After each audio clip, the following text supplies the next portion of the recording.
여기 함께 살고 있지 않나. 안녕하세요. 한국사의 모순을 하나씩 베끼는 대한민국 한가운데입니다. 오늘이 17번째 방송인데요. 한국의 정치, 군사의 분야에 대해서 살펴봤습니다. 근데 방송을 저도 진행하고 우리 청취자분들도 듣다 보면 한국 정치 분야에선 정치인들, 국방의 군인들, 이런 사람들이 국민들에게 별로 신뢰와 존경을 받고 있지 못하다. 그런데 그 원인은 과연 뭘까 곰곰이 생각해봤더니 한국 사회가 1945년 해방이 됐지만 일본의 잔재를 제대로 청산하지 못하고 친일에서 친미로 넘어가다 보니까 한국의 정치와 국방이 이런 아직까지도 좀 독특하고 불편한 점이 많이 있지 않나 싶습니다. 그래서 이런 부분들을 저희가 하루빨리 제대로 된 대한민국을 만들어야겠다 싶고요. 오늘부터는 외교 분야를 살펴보려고 합니다. 임금도 받지 못해 싸우다가 쫓겨난 힘없는 공손이들은 말고. 외교는 국방과 더불어서 그 나라의 대정책을 파악할 수 있는 기본 요소라고 할 수 있죠. 그래서 매우 중요합니다. 오늘부터 외교 분야에 대해서 말씀을 나누실 새로운 분이 왔습니다. 구정원 씨 자리하셨습니다. 안녕하세요. 네, 안녕하세요. 구정원입니다. 왜 이렇게 목소리 힘이 없어요? 예, 제가 지금 졸려가지고 녹음을 하는데 좀 잘 정신 바짝 차리고 좀 하겠습니다. 너무 오랜만에 녹음을 하게 돼서요. 어쨌든 외교 분야에 대해서 청취자 여러분들하고 이제 좀 얘기를 나눠보기 위해서 자리를 했습니다. 앞으로 좀 잘 부탁드리겠습니다. 네, 방송 많이 들어주십시오. 그런데 이름이 구정원. 예. 좀 난감하겠어요. 다들 듣자마자 연상을 좀 하실 텐데요. 요즘에 술자리에서 좀 놀림도 많이 당하고 있어요. 연상 되시는 단어가 딱 떠오르시지 않습니까? 그래서 친구들이 요즘에 이렇게 얘기를 많이 하더라고요. 하라는 일을 하지도 않고, 엉뚱한 짓이나 하지 않냐, 너 맨날. 예? 그러면서, 방송 좀 잘해봐라. 이런 얘기도 좀 많이 하고요. 근데 나이 먹고 이름 때문에 이렇게 또 놀림당하고 하니까 좀, 고충이 좀 쌓이네요. 네, 원래 이름 갖고 놀리는 거는 옛날 우리 어렸을 때 하는 건데, 어쨌든 시절이 하수상한 시절인 것 같습니다. 지난 대선에 국정원의 대선 개입, 불법적인 대선 개입 사건이 반드시 진실을 밝혀져야지만 우리 구정원 님도 이름 갖고 놀린 일이 사라지겠다 싶고요. 예, 어쨌든 좀 깝깝하네요. 이름 때문에 놀림받고 이러니까. 그런데 국정원이 좀 본분에 좀 충실해서 좀 제 명예도 좀 회복되고, 예? 자기 명예 찾지 말고 좀 제 명예 좀 살려주시면 참 좋겠고요. 사실 그분들한테 바랄 걸 지금 바라는지는 알 수 없는데 좀 잘 됐으면 좋겠네요. 근데 말 나온 김에 국정원도 외교에서 중요한 역할을 하고 있지 않나요? 아무래도 사실 이제 정보기관이 국내 정치나 또 대외 관계에서 되게 중요한 역할을 많이 하지 않습니까? 예. 네, 대외 정치라던가 국방 또는 이제 경제 영역 이런 데서 사실은 정보 수집의 역할을 되게 많이 해줘야 되죠. 그래서 네. 자기만 역할을 하는 게 아니라 이제 국정원이 정보 수집을 해서 외교기관이나 또는 수사기관 이런 데 이제 다른 기관하고 협조가 좀 잘 돼야 이제 국민들의 생활에 든든한 이제 버팀목이 좀 될 수 있습니다.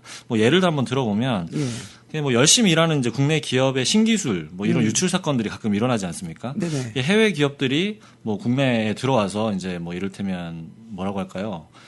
매수를 한다든지 직원을 매수를 한다든지 또는 이제 스카웃한다 이런 표현들을 하긴 하는데 사실은 매수죠. 산업 스파이. 네, 그렇죠. 산업 스파이라든가 이런 것들을 통해서 이제 기술을 유출을 하려고 하는데 사실은 이게 지금 거의 개별 기업의 개별 기업의 이 보안에 상당히 많이 의존을 좀 하고 있죠. 근데 이제 정보기관이 이제 첩보 활동을 통해서 이제 수사에 도움이 된다든지 아니면 외국 투자자들이 국내 이제 알짜 기업 인수합병할 때 또 편법을 또 많이 동원하지 않습니까? 네. 지난 SC 제일은행이라던가 이런 여러 가지 사례들이 좀 있었는데 외환은행이라던가 그렇죠. 먹튀, 론스타. 먹튀 논란이 항상 이렇게 일어나지 않습니까? 이런 데서 좀 협조하는 인사들이나 이런 과정에서 검은머리 미국인들 이런 사람들이 간혹 보도가 많이 되죠. 첩보 수집을 이 국정원들이 잘 해줘야 사실 이제 검찰에서도 수사하는데 많이 도움을 받을 수 있겠죠. 네. 네. 또한 예를 한번 들어본다면 실제로 2011년에 굉장히 중요한 사건이 하나 있었습니다. 한국의 아몰레드라고 들어보셨죠? 네. 유기발광 다이오드라고 하는데요.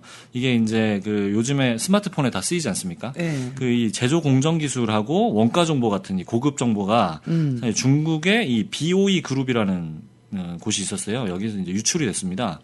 이게 이제 LCD 생산 원가를 낮추고 그리고 이제 고해상도 제품 생산 그리고 동시에 이 휘어지는 디스플레이 요즘에 또 많이 등장을 하지 않습니까? 그렇죠. 이 플렉서블이라고 하는데 이런 휘어지는 디스플레이를 개발하는 데서 이 핵심 기술이라고 해요. 네. 이게 이제 개발하는 비용만 해도 벌써 한 40억 원에서 60억 원 정도가 이미 투입이 됐는데 이게 이제 유출이 된 겁니다. 근데 이런 식으로 이제 이 기술이 유출되거나 이런 사건들이 비일비재한데 굉장히 이 개별 보안에만 의존을 하고 있어요. 그래서 그 국가의 정보기관이 이런 첨단 좀 기술 유출 이런 데서 좀 방지하는데 크게 도움이 되지 못하는 게 굉장히 답답하지요. 그래서 당연히 이제 수사기관뿐만 아니라 외교관들이나 이런 이제 해당 범죄 기업이 있는 국가와 수사 협조 같은 것들을 잘 해야 되는데 이런 데서도 상당히 이제 국익을 지키는 데 중요한 역할들을 할 수 있습니다. 그렇군요. 어찌되었건 외교가 뭐 이른바 뭐 이명박 정권 시대 때 이명박 대통령 시절에는 뭐 국격 뭐 이런 얘기도 했지만 흔히 말하는 국익을 향상시키는 참 중요한 역할을 하는 게 외교 아닙니까? 그렇죠. 이제 외교 같은 경우에 상당히 좀 두루뭉실할 할 수가 있는데 이 분야가 너무 다양하지 않습니까? 예. 그래서 정의를 한번 좀 살펴보면 이제 브리테니커 백과사전을 한번 찾아봤어요. 예. 찾아보니까 이제 외교라는 것이 이제 다른 나라와 이제 정치적, 경제적, 문화적 관계를 맺는 일이다. 뭐 이렇게 정의가 되어 있습니다. 이게 그냥 봐도 사실 굉장히 일반적인 정의라고 볼 수 있죠. 그렇죠. 그래서 외교 행위 자체에 초점을 좀 맞춘 이런 정의라고 볼 수 있는데요. 네, 말씀하신 것처럼 이제 외교는 이제 국익을 향상시키는 이제 혹은 이익을 지켜내는 것이 목적이다. 이렇게 좀 볼 수 있죠. 나라의 이익을 지키는 것.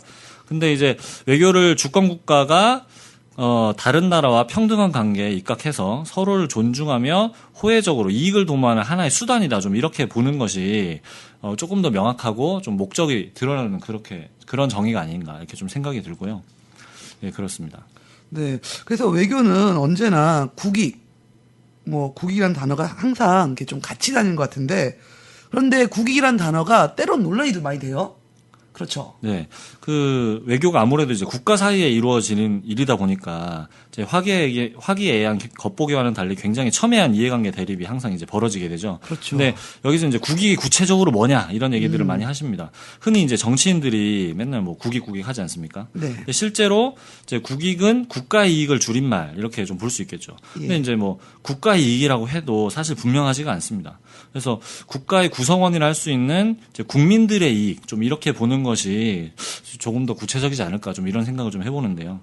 그런데 국민들의 이익이라고 해도 이것도 너무나 좀 일반적이고 평범해서 좀 이렇게 와닿지는 않은 것 같아요. 예. 그래서 이제 좀 구체적으로 좀 살펴볼 필요가 있습니다. 그래서 국민들이라고 했을 때 사실은 뭐 노동자도 있을 것이고 예. 농민, 뭐 중소 자영업자, 또 재벌, 부자들도 있고 굉장히 이게 다양한 집단들이 모여서 이루어진 것이 사실 국민 이렇게 좀 볼 수 있지 않습니까? 예. 이제 결국에 사실은 본인 입장에서 속한 집단 또는 이제 계층의 이익이라던가 또는 이제 자신의 이익 이런 것들이 구체적으로 이제 정치인들이 말하는 국민의 이익, 일반적인 이익 이런 것과는 굉장히 좀 다를 수가 사실 있죠.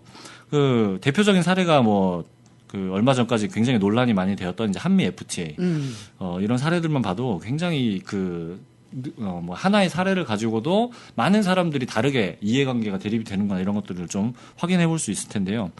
당시에 이제 보면은 한미 FTA 체결 과정에서 재벌들이라든가 그 중에서 특히 이제 자동차 네. 전기전자 이런 이제 수출 제조업에 관련돼 있는 업체들은 굉장히 환영을 많이 했었죠. 그렇죠. 이제 반면에 그 사회 취약계층이라고 할 수 있는 농민들이라던가 또는 이제 축산업 종사자들 그리고 당시에 이제 영화업계, 출판업계 이런 이제 지적재산권이 굉장히 많이 문제가 되면서 이제 여기에 관련된 사람들은 굉장히 결사적으로 반대하는 이런 모습들이 있었습니다. 네네. 근데 이제 정부가 항상 이제 그냥 국익이다. 국익을 위해서는 당시에 한미 FTA 체결이 항상 최선이다. 이렇게 이제 주장만 계속 해왔는데 구체적으로 사실 현실적으로 봤을 때는 굉장히 안 맞는 경우가 많이 생긴다. 좀 이렇게 볼 수 있겠죠. 근데 이제 정치인들이 외교 관계에서 다룰 때 흔히 사용하는 이 국익이라는 단어 자체를 이제 국민들이 본인의 입장에서 좀 잘 곱씹어 볼 필요가 있습니다. 이제 과연 이제 국가가 말하는 국익이나 또는 이제 정치인들이나 이런 사람들이 말하는 국익이 과연 무엇일까 좀 이런 것들이 좀 잘 고민될 필요가 있겠죠. 네. 그래서 국가의 이익이라고 하니까 되게 중요한 것 같고 대부분 사람들이 국가 전체의 이익을 위해서 내가 좀 손해보더라도 어쩔 수 없다. 이런 식의 인식이 좀 많이 있는 것 같고 이걸 많이 FTA에서도 많이 강조한 것 같아요. 네. 그래서 하지만 진정한 국가의 이익, 국민들의 이익은 무엇인지에 대해서 정확히 따져보고 살펴봐야 된다. 외교 관계에 있어서는 예, 뭐 어느 일부 계층을 대변하는 그런 것이 아니라 전체 진정 국가의 이익이 무엇이냐, 국민의 이익이 무엇이냐라는 부분을 좀 살펴봐야 된다는 것을 좀 강조하셔서 말씀하신 것 같습니다. 네.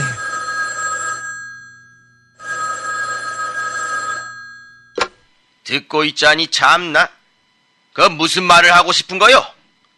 미국이랑 FTA 하는 게 그깟 돈 몇 푼 손해보고 이익 보고 하는 문제가 아니요.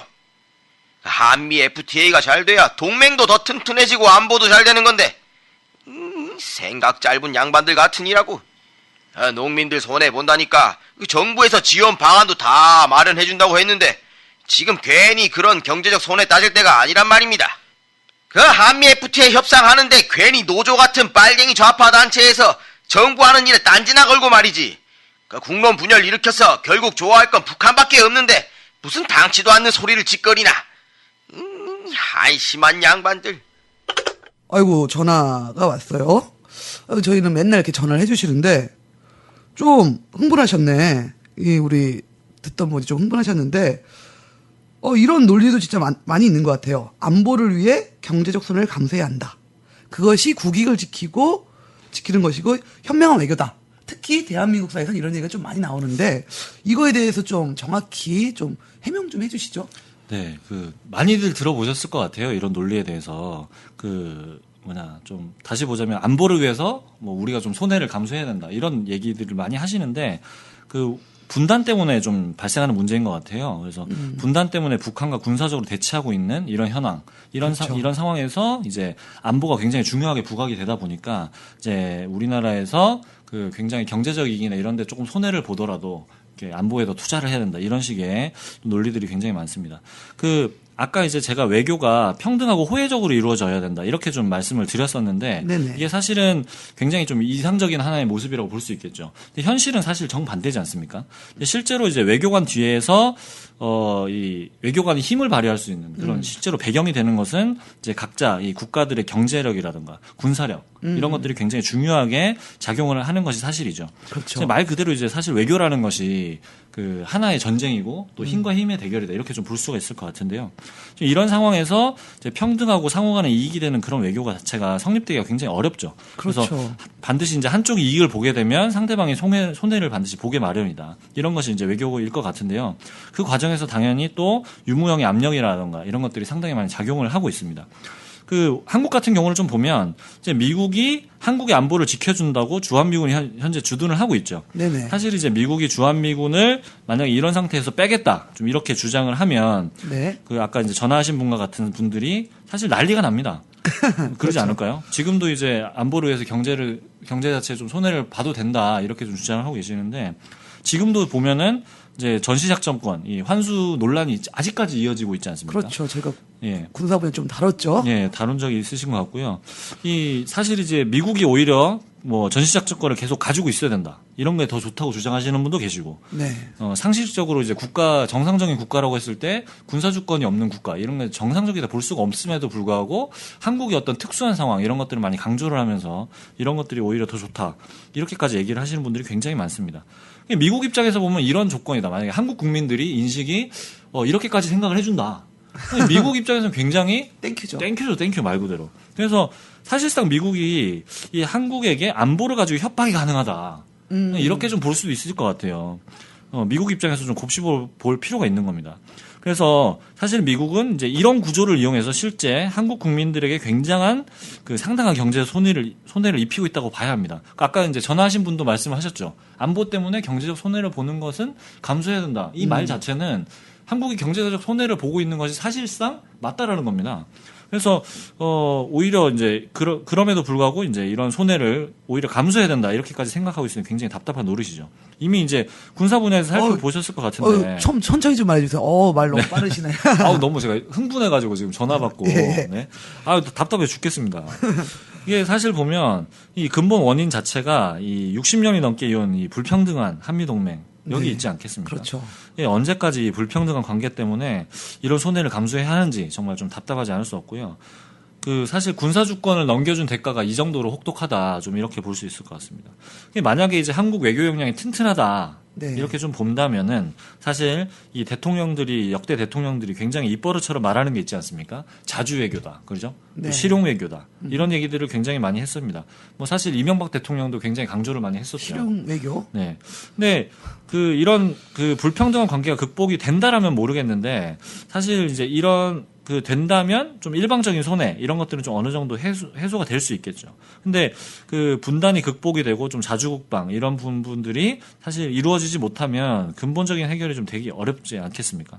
사실 그래야지 이제 외교관들도 좀 어깨에 힘을 주고 좀 협상할 수 있을 것 같고. 그 다른 나라도 뭐 주장할 텐데 다른 나라도 협상하는데 야 니네 군사 주권도 미국한테 있잖아. 뭘 까불어 이러면 조금 막말 좀 쓰자면 좀 쪽팔리죠. 네, 쪽팔리죠. 근데 문제는 그러니까 전화하시는 분들이 좀 너무 이제 현실의 특수함, 그 현실성 이런 것들만 좀 많이 강조를 하시는 반면에 좀 어떻게 하면 잘해볼까 이런 것들은 별로 고민을 안 하시는 게 좀 문제인 것 같아요. 그러니까 주어진 조건에서도 좀 어떻게 하면 잘해볼까. 좀 이런 것들을 많이 고민을 해야 되는 게 좀 당연한데 대표적인 사례가 있지 않습니까? 한국의 우리나라 역사에도 보면은 이 서희 장군 아시지 않습니까? 아유 너무 오래된 분인데 그분은. 네, 너무 이제 오래된 분이긴 한데 사실 이제 당시의 이 역사적 배경이라든가 이런 걸 좀 보면은 요즘 대한민국의 상황과 굉장히 좀 유사하지 않나 좀 이런 생각이 많이 들어요.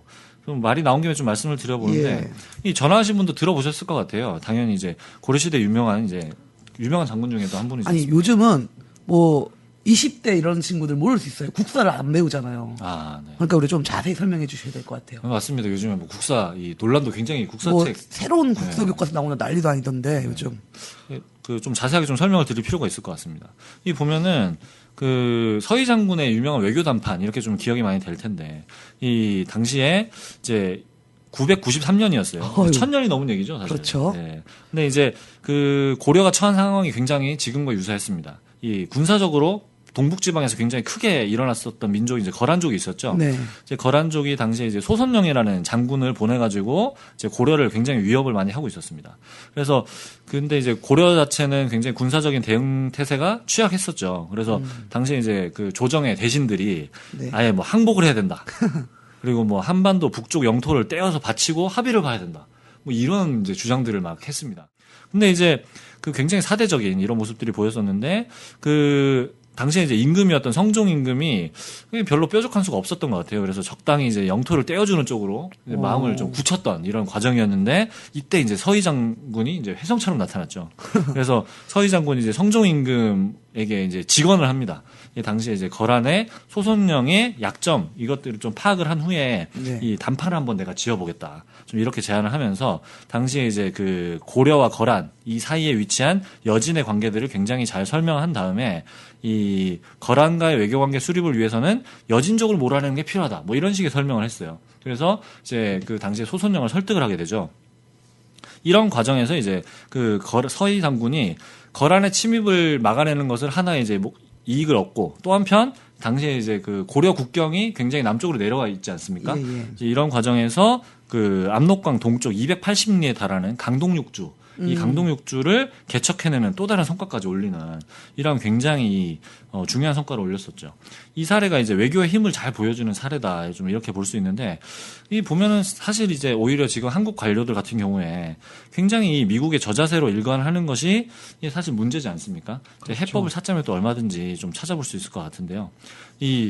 사실 보면은 이 미국 중심의 국제 질서, 이 사실 요즘에 굉장히 다극화만이 돼가고 있죠. 미국이 이제 세계 최강이라고 하기도 어렵죠, 솔직히. 그렇죠. 똑바로 얘기하면. 뭐 G20이나 이런 걸 좀 봐도 예전만큼 또 미국이 좀 많이 힘을 쓰지 못하고 있고, 뭐 그렇죠. 요즘에 시리아 문제 좀 이런 걸 봐도 예전 같았으면은 그냥 뭐 독단적으로 예를 들어서 뭐 침공을 한다, 뭐 영국이나 프랑스 이런 데서 사실 동의를 하지 않아도 얼마든지 했을 텐데 사실 요즘 못하는 이런 모습들도 많이 보이는 것 같아요. 이 굉장히 미국의 힘이 약화되어 가고 있는 현실들 이런 것들을 좀 외교관이라고 했을 때 굉장히 좀 잘 분석하면서 어떻게 하면 이런 것들을 좀 이용해 볼까 이런 생각들이 굉장히 좀 필요하고 또 그에 맞는 실천도 필요하고 좀 이런 것 같습니다. 또 굉장히 또 적극적으로 좀 자주국방을 달성해야 되는 또 시기가 사실 제가 고민했을 때는 요즘 시기가 아닌가 좀 이런 생각이 좀 많이 드는데 안타까운 현실이죠. 네. 아주 전화하신 분에 대해서 길게 말씀을 해주셨어요. 그래서 어찌되었건 안보 때문에 뭐 손해를 봐야 된다 이런 부분은 지금 그럼 계속 우리는 분단 체제를 유지하면서 손해 볼 거냐 이런 거에 대해서는 진짜 극복하자라는 논리가 나와야 되는데 많은 분들이 여전히 분단 체제 논리에 빠져 있는 것 같습니다. 네, 참 안타까운 현실인 게 정말 이분들이 60년 전에 그 당시에 어떤 상황 여전히 그런 좀 사고방식에 많이 얽매여 계신 게 아닌가. 현실은 계속 변하는데 그렇죠. 전혀 뭐 반영하지 못한다. 좀 이런 생각이 많이 드네요.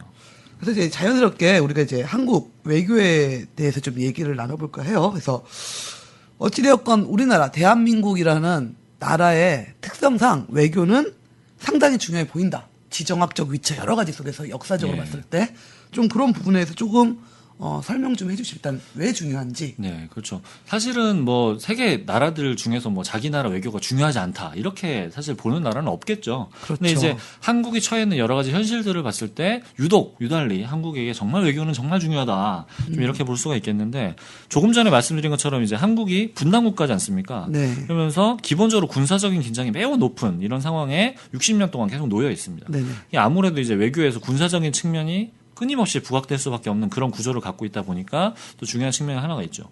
뭐 예를 들어서 한미 정상회담을 할 때마다 맨날 이제 한미 군사동맹이 매번 의제로 등장하지 않습니까? 한미동맹 그렇죠. 네. 그리고 또 그 다른 나라엔 좀 찾아볼 수 없는 그런 외교 회담들이 좀 존재를 하죠. 예를 들어서 뭐 한미 외교 국방장관 회담, 뭐 2+2 회담 이런 식으로 좀 얘기를 하는데요. 뭐 1+1 행사도 아니고 네, 말이죠. 그렇죠. 맞습니다. 뭐 이런 특별한 형태의 회담, 이런 것들도 많이 존재를 하고 있습니다. 뭐 이런 것들을 좀 봐도 이 분단 상황이라는 것이 굉장히 한국 외교의 중요성에 굉장히 커다란 영향을 좀 주고 있다. 이렇게 좀 볼 수가 있고요. 그리고 이제 그 아까 국익 말씀드렸는데 예. 그 한국과 같은 분단 국가, 또 분단 민족에게 또 반드시 고려가 돼야 되는 게 뭐냐면 민족의 공동의 이익이다. 좀 이런 것들이 존재를 하지 않습니까? 뭐 예를 들어서 좀 구체적으로 좀 살펴보자면 그 2000년대에 그 살아보신 분은 다 아시겠지만 이 정상회담을 통해서 그 실증됐죠, 사실. 민족의 공동이익이 무엇이냐. 그 얼마나 이 거대한 것인가. 그리고 또 이 영향력이 얼마나 대단한가 말입니다. 이 한미 외교 물론 이제 제대로 된 방향으로 잘 해야겠지만 남북 관계도 굉장히 중요하다는 거죠. 이 다른 나라에서는 이런 사례가 없지 않습니까? 그렇죠. 네, 이런 특수한 관계가 있다 보니까 또 굉장히 한국에게 외교 역량이 정말 중요하다. 좀 이렇게 볼 수 있을 것 같아요. 네.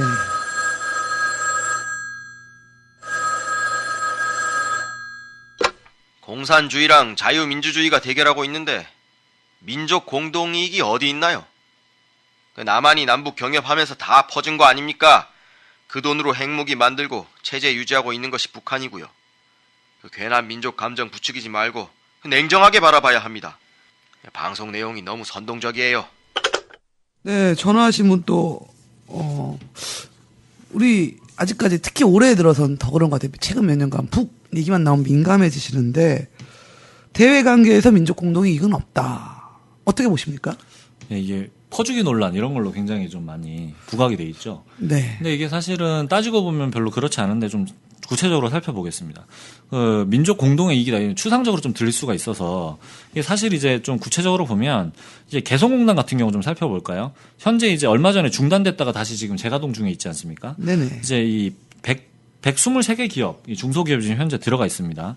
이게 이제 중단되기 전까지 이제 2012년까지 네. 이제 좀 경제적 이익이나 이런 걸 좀 살펴보면은 그 이 123개 기업의 협력 업체, 그러니까 국내에 있는 중소기업이죠. 네. 이 협력 업체가 무려 6,000개 기업이 넘습니다. 오. 그러니까 이 123개 기업이 돌아가기 위해서 국내에 연관을 맺고 있는 기업인 거죠. 뭐 부품을 조달한다든지 아니면 납품을 한다든지 뭐 이런 식으로 맺고 있는 기업이 6,000개가 넘고 사실 이들 사이의 거래 규모만 해도 연평균 무려 48억 달러 이 정도에 달하고 있습니다. 그리고 이들이 생산하는 유발 효과, 네. 이 생산 효과 자체가 이제 47억 달러, 오. 그리고 부가가치가 같은 기간 동안에 무려 이제 13억 달러.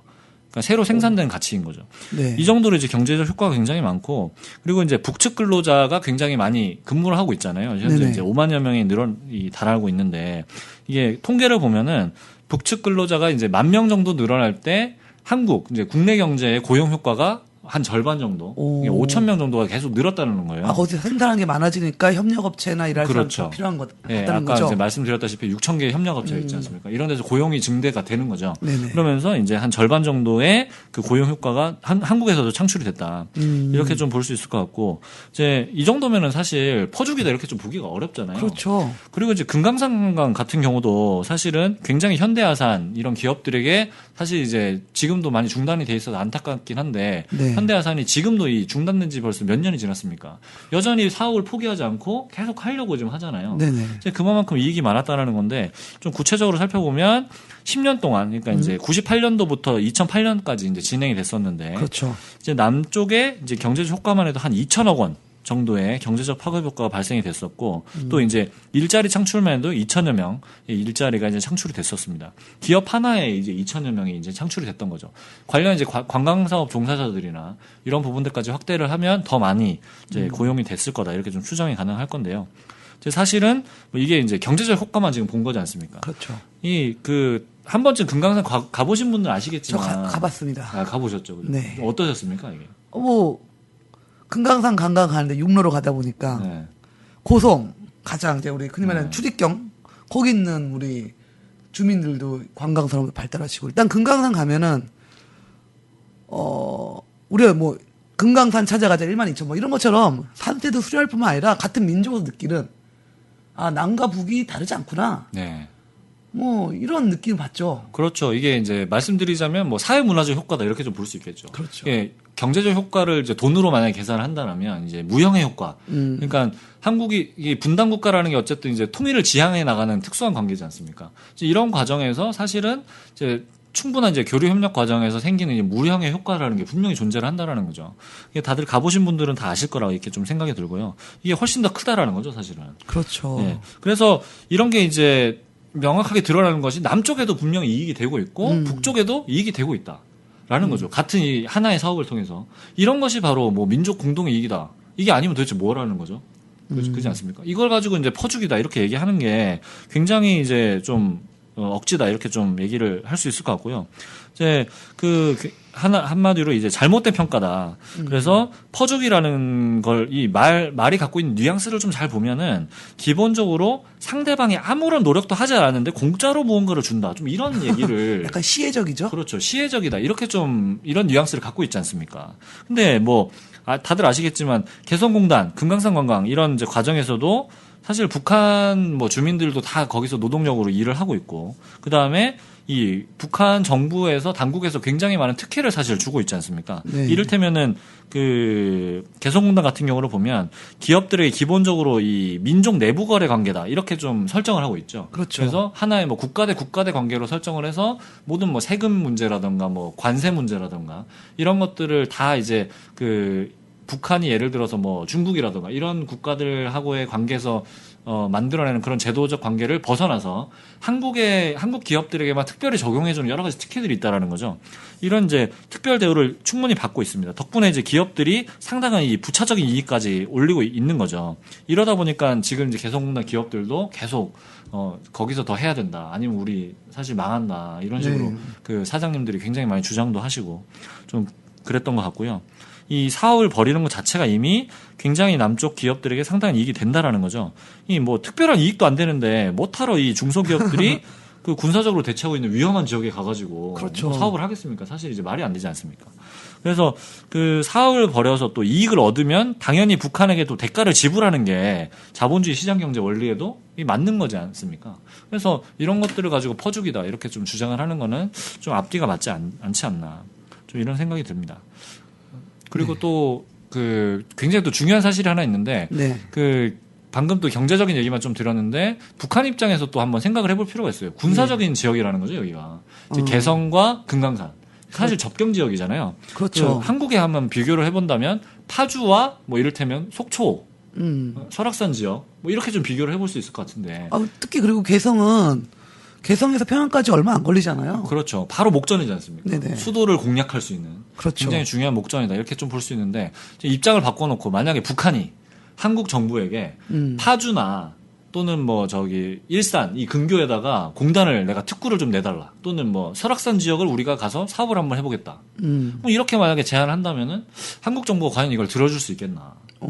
이 지역적 특성을 봤을 때 이게 굉장히 사실 어려운 결정이지 않았나? 이게 굉장히 그 노무현 정부 당시 인사들의 이 전언들을 들어봐도 예. 굉장히 합의가 어려웠다. 좀 그리고 굉장히 커다란 군사적인 어떤 그런 결심이 결심이 되지 않았으면 사실은 사업 자체가 성사되지 못했다. 이런 얘기들을 참 많이 하지 않습니까? 예, 그래서 이 전화 주신 분께서 좀 곰곰이 다시 한번 좀 생각해 보실 필요가 있고요. 청취자 여러분들께서도 이 퍼주기 논란 이런 것들은 좀 잘 볼 필요가 있습니다. 네. 예, 이 정도로 좀 말씀을 드릴게요. 뭐 개성공단, 그러니까 중소기업 하시는 분들 그러잖아요. 그 개성공단에서 일하시는 분들이 중국, 베트남 가서 하는 것보다 훨씬 더 개성공단이랑 일하는 게 낫다. 왜냐면 일단은 노동자가 말이 통하잖아요. 그렇죠. 같은 민족이기 때문에 말이 통하고 있고, 그 다음에 임금도 베트남이나 중국보다 훨씬 더 싸고, 이제 중국은 비싸서 들어갈 수도 없다고 하더라고요. 이게 네. 진출하기가 어렵다. 그렇죠. 사실 뭐 북한 노동자에 비해서 사실 많이 비싸죠. 중국만 해도 이미 몇 배씩 차이가 난다고 하고 베트남에 비해서도 많이 그 개성공단 임금이 많이 싼 편이고. 그리고 만들어준 물품 금방 오잖아요. 서울로. 그렇죠. 뭐 차로 오면 되는데 뭐 예를 들면 베트남이나 중국 이런 데서 흔히 말하는 우리 동남아시아에 진출해 있는 공장을 보면은 만들었고 배로 해서 하는 이 물류 비용만 해도 상당히 비싸다. 맞습니다. 그러니까 이 개성공단이라는 것 자체가 갖고 있는 여러 가지 상징적 의미를 보셔야 되는데 왠지 우리는 이제 북한 그런 퍼주기 그러면서 이제 남북의 경제협력 이런 거를 깎아내리는 이런 거는 좀 많은 분들이 유의해서 봐야 된다 싶고요.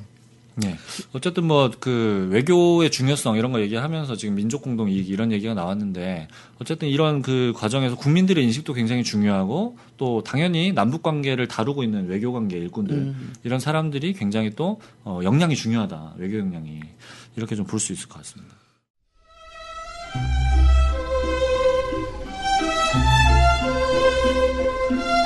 고객님, 그 이상가족 상봉 연기돼서 많이 당황하셨어요? 박힌 애가 개성공단 문 닫는다고 해서 많이 놀라셨죠? 저희도 많이 놀랐습니다. 일단은 통일 경연대회 중 하나인 통일 논문대회부터 참가하시면 되는데요. 많이 당황하셨어요? 그 당황하지 마시고 그 중간에 통일 퀴즈 대회도 있는데요. 고객님? 고객님? 이를 어떡하면 좋으니? 인자 사장 오실 텐데 오늘 한 건도 참가 신청 못 시키고.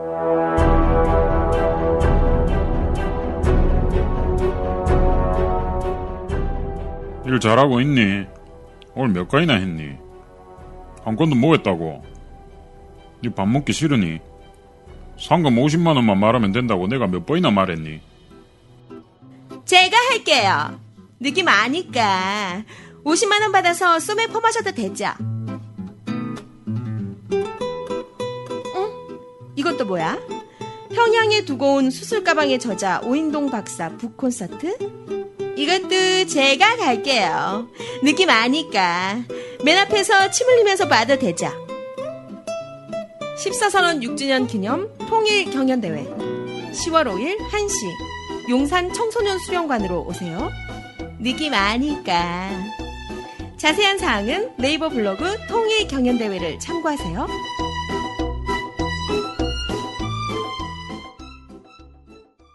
좀 말씀을 좀 이어가 보면 우리 이제 분단과 외교관계 그리고 민족 공동 이익까지 쭉 장황하게 설명해 주셨습니다. 그래서 참 중요하신 말씀인 것 같은데 계속해서 또 이제 한국에서 외교가 왜 중요한가 이런 것에 좀 다른 측면도 설명해 좀 주시죠. 예, 지금 이제 좀 정치 군사적 측면에서 좀 우리나라가 좀 갖고 있는 그런 외교의 중요성 이런 것들을 좀 강조를 드렸는데 네. 사실 뭐 외교가 다방면적인 분야들을 다 다루고 있기 때문에 비단 이제 뭐 정치 군사 측면뿐만 아니라 이제 경제적인 측면 또는 뭐 사회 문화적인 측면 이런 것까지 다 좀 고려를 해볼 수가 있을 것 같은데요. 이제 먼저 이제 그 경제적인 측면에서 좀 중요성을 한번 좀 따져볼 필요가 있을 것 같아요. 그 한국 같은 경우는 이제 굉장히 좀 무역 의존도가 높지 않습니까? 네. 그 사실 수출로 먹고 산다 이런 얘기들을 대한민국 국민이라면 누구든지 다 들어보셨을 것 같은데 그렇죠. 그 무역 의존도가 높다 이런 얘기를 좀 합니다. 그래서 무역이라고 하면 이제 수출과 수입 이 둘을 합친 그 말인데 그 국내 총생산 그러니까 GDP라고 얘기를 하죠. 예. GDP 대비 이 무역의 규모 이런 것들을 이제 통계 수치로 뭐라고 하냐면 무역 의존도다 좀 이렇게 표현을 합니다. 네네. 이게 지금 한국 같은 경우에는 100%가 넘어요. 100%가. 그러니까 한마디로 이게 어떤 의미냐면 배보다 배꼽이 왠지 큰 것 같은 느낌? 그렇죠. 그러니까 국내에서 공장에서 생산하는 여러 가지 이 재화와 용역 이런 규모보다 실제로 외국과 무역하는 양이 훨씬 더 많다라는 거예요. 그러니까 한마디로 이게 이제 이를테면 경제 구조와 좀 관련이 많이 되어 있는데 한국 같은 경우는 외국에서 원자재와 이 부품들 그리고 관련 기계 장비까지 많이 수입을 한 후에 그렇죠. 한국에서 이제 노동력을 이용해가지고 이걸 가공하고 완제품을 수출하는 이런 구조를 지금도 여전히 갖고 있지 않습니까? 네. 이런 구조다 보니까 굉장히 이제 그 대외에 의존하는 이런 그 관계들이 굉장히 높고 특히 뭐 원자재라던가 이런 부분에 있어서 사실 한국에 부존 자원이 거의 없기 때문에 그렇죠. 굉장히 이런 측면에서 이 외교 역량이 중요하게 부각이 되지 않을 수 없는 거죠. 근데 이제 보면은 그 한국 같은 나라가 거의 없어요. 이제 보면은 이제 그 예를 들어서 이 아까 말씀드렸던 무역 의존도 네. 이 수치가 그 한국보다 더 높은 나라를 보면은 싱가포르 또는 이제 네덜란드 이런 나라밖에 없습니다. 근데 이런 나라를 잘 보면은 싱가포르 같은 경우는 사실은 그 굉장히 이 도시국가지 않습니까? 네. 그리고 이제 그 전통적으로 이 무역에 의존해서 살아왔던 나라 이렇게 좀 볼 수 있을 것 같고 네덜란드 같은 경우도 이제 전통적인 중개무역 국가라고 하죠. 그러니까 이 나라 같은 경우는 뭐 한국처럼 제조업 중심의 기반이 별로 없고 그 외국에서 물건을 수입해서 유럽 지역에 판매하는 이런 역할들을 굉장히 과거에서부터 많이 해왔고 지금도 굉장히 그런 식의 무역 거래를 많이 하고 있죠. 그 뭐 자본의 자유도다 뭐 이런 얘기들을 하는데 네덜란드 같은 경우는 이런 것들이 굉장히 뭐 과거로부터 개방이 많이 되어 있고 또 이제 그 요즘에 또 문제가 많이 된 적이 있는데 페이퍼 컴퍼니 이런 얘기 많이 하지 않습니까? 그 조세 회피 지역, 네. 스위스라 이런 지역도 유명하지만 네덜란드도 굉장히 유명하다 이런 게. 그래서 이런 국가들이 한국보다 오히려 무역 의존도가 높고 이런 사례들을 제외하면 사실 없다라는 거예요. 아, 그렇군요. 예, 그 주요 20개국, 그러니까 G20 이런 얘기를 많이 하지 않습니까? G20? 예, G20 여기에서 단연 1위예요, 1위. 무역 의존도가. 네, 무역 의존도가 1위다. 그리고 이제 뭐 예를 들어서 수출을 굉장히 잘하는 것처럼 알려져 있는 독일이라던가 일본 그리고 심지어 뭐 자본주의 종주국이라고 할 수 있는 영국 또는 미국 이런 나라들에 비해서도 한국의 대외 의존도가 굉장히 높다. 그래서 그 이 수치 하나만 봐도 사실은 그 해당 국가들과의 관계가 얼마만큼 중요하냐. 그리고 또 외교 관계가 얼마나 중요하겠냐. 충분히 예상이 될 수 있을 것 같죠.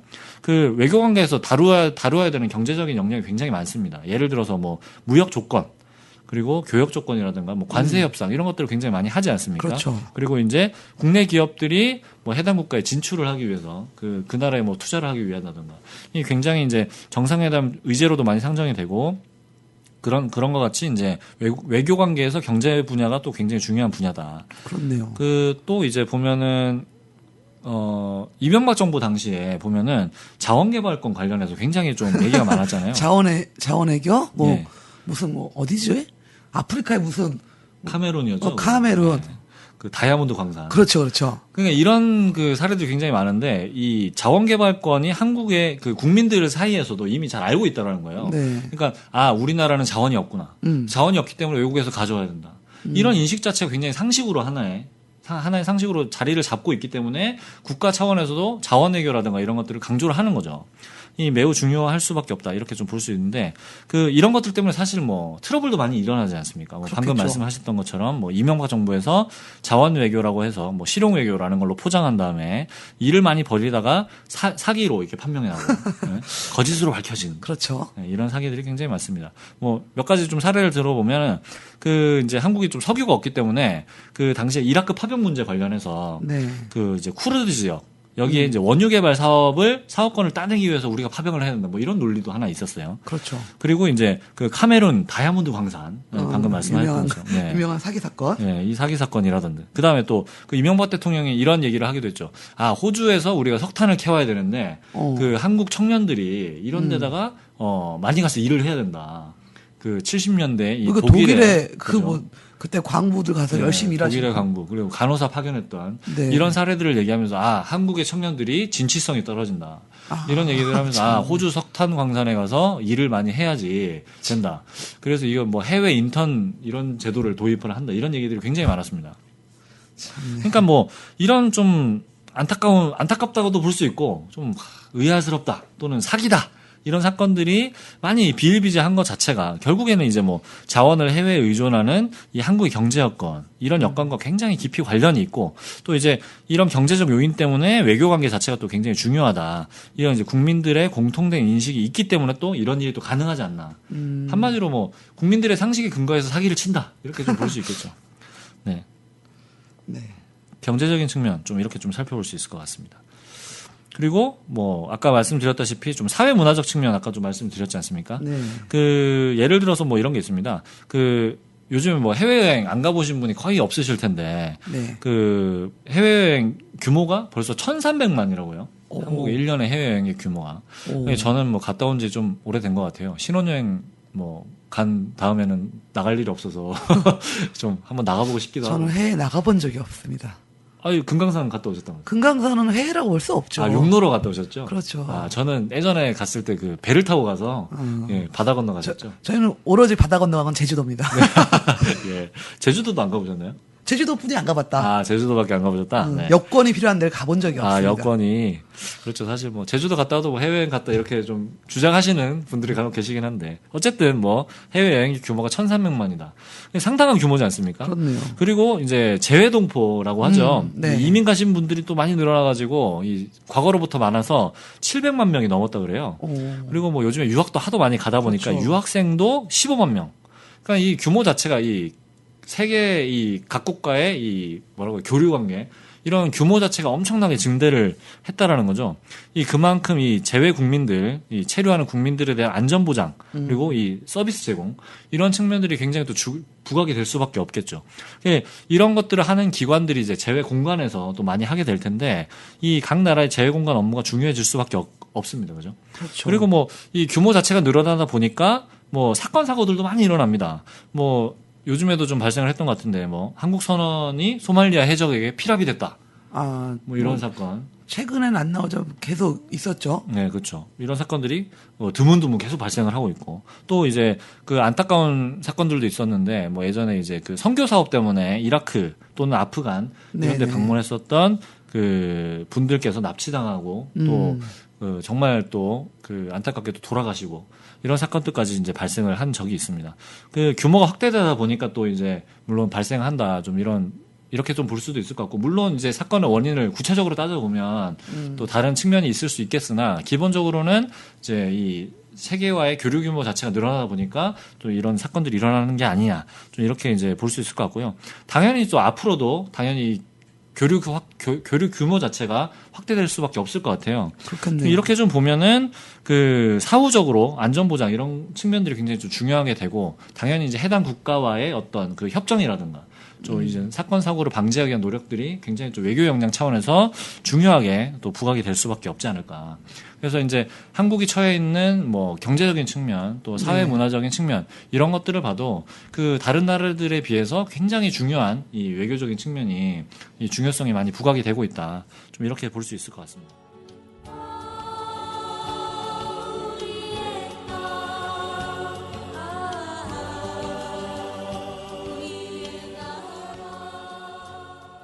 그래서 지금 이제 오늘 그 아대한민국 외교를 다루는 시간 첫 번째 방송으로는 외교란 무엇이고 한국에서는 외교가 왜 중요한가에 대해서 말씀을 드렸습니다. 그래서 한국의 모든 나라나 뭐 다 외교가 중요하겠지만 특히 우리 대한민국은 분단된 조건에서 정치 군사적인 문제 그리고 우리 대한민국 갖고 있는 뭐 경제적 여건과 여러 가지 봤을 때 경제 그리고 사회 문화 이런 데서 전반적으로 외교가 상당히 중요한 역할을 할 수밖에 없다.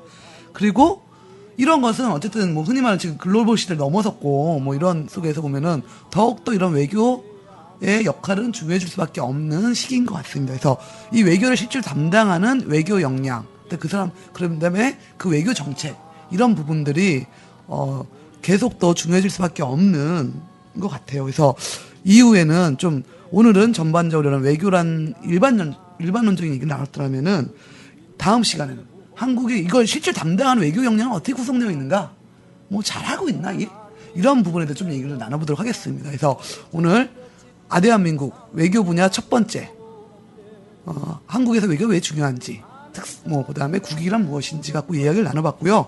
다음 시간에 좀 구체적으로 외교의 실태나 이런 부분을 좀 살펴보도록 하겠습니다. 오늘 첫 번째 방송 아주 열심히 해주셨고요. 고맙습니다. 다음 주에 뵙겠습니다. 예, 감사합니다. 청취자 여러분 감사합니다. 네, 다음 주에 봬요. 대한민국 저들의 공화국